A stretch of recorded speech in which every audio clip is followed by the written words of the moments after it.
Sir அநீதி அராஜகம் தில்லுமுள்ளு இதுதான் வந்து திருக்குறள், புது திருக்குறள் எப்படி எழுதுவார்? இல்லை, நான் இது அது அவங்களுடைய கட்சி சார்ந்து அவங்களுடைய ஒரு ஆண்டு விழாவில் வந்து அவங்களுடைய தோழர்களை உற்சாகப்படுத்திட வேண்டும் என்கிறதுக்காக அவர் பேசியிருக்கதா தான் நான் நினைக்கிறேன். நான் ஸோ எங்களை பொறுத்த வரைக்கும் தமிழ்நாடுடைய முதலமைச்சர் தமிழ்நாட்டுடைய தலைவராக பொறுப்பேற்றதுலேருந்து பல்வேறு விமர்சனங்களை தொடர்ந்து எங்கள் மேலே வச்சுக்கிட்டே வந்தாலும் தொடர்ந்து நாங்கள் வெற்றி பெற்று கொண்டே இருக்கிறோம் என்று சொன்னால் எங்களை பொறுத்த வரைக்கும் நாங்கள் வென்றது இடங்களே அல்ல, மக்களின் மனங்களே அப்படிங்கிறது நாட்டு மக்களுக்கே தெரியும்.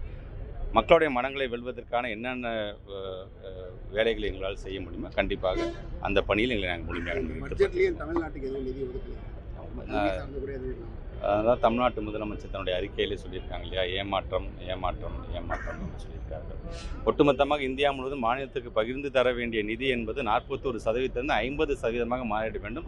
16வது நிதிக்குழுவிலாவது அது சரி செய்யப்படும் என்று நினைத்தோம். ஆனால் மீண்டும் அந்த 41 தான் தொடர்கிறது என்பது கவலை அளிக்கக்கூடியதாக இருக்கின்றது. குறிப்பாக அந்த 41ஐயும் பிரித்து தரும்பொழுது தமிழ்நாட்டுக்கு வெறும் 4.097% தான் நாங்கள் கொடுக்குற வரி பணத்தில் எங்களுக்கு திருப்பி தந்தாங்கன்னா திட்டங்களை எப்படி எங்களால் செயல்படுத்திட முடியும்? அதே மாதிரி நாம் எதிர்பார்த்த பல்வேறு மெட்ரோ ரயில் திட்டத்திலேருந்து பெரிய பெரிய ப்ராஜெக்டுக்காக எந்த நிதியையும் அவர்கள் வழங்காமல், குறிப்பாக எங்களுடைய பள்ளி கல்வித்துறை சார்பாக வழங்க வேண்டிய 3548 கோடி ரூபாய் பற்றி எதுவுமே அதில் பேசப்படாமல், சிறப்பாக செயல்படுத்திய ஜல்ஜீவன் மிஷன் சார்ந்திருக்கக்கூடிய 3112 கோடி ரூபாயை வழங்காமல், இப்படி நீங்கள் ஒட்டுமொத்தமாக தமிழ்நாடு இருக்குது என்று சொன்னால் திருச்சியில் இருக்க இந்த 2 அமைச்சர்கள் சார்ந்திருக்கின்ற துறைக்கே வரவில்லை என்று சொன்னால் அப்போ எப்படிப்பட்ட ஒரு பட்ஜெட்டாக இது இருந்திருக்குது. அதனால தான் தமிழ்நாட்டு முதலமைச்சர் சொல்லும்போது இது வந்து விவசாயிகளாக இருந்தாலும் சரி, ஏழை எளிய மக்களாக இருந்தாலும் சரி, எல்லா விதத்தில் தரப்பினரும் ஏமாற்றம் அளிக்கக்கூடிய ஒரு பட்ஜெட்டாகத்தான் இது அமைந்திருக்குது என்று அவர் சொல்லியிருக்கிறார்.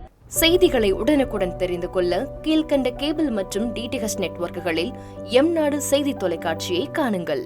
பாதகம் செய்பவரை கண்டால் நாம் பயம் கொள்ளலாகாது பாப்பா.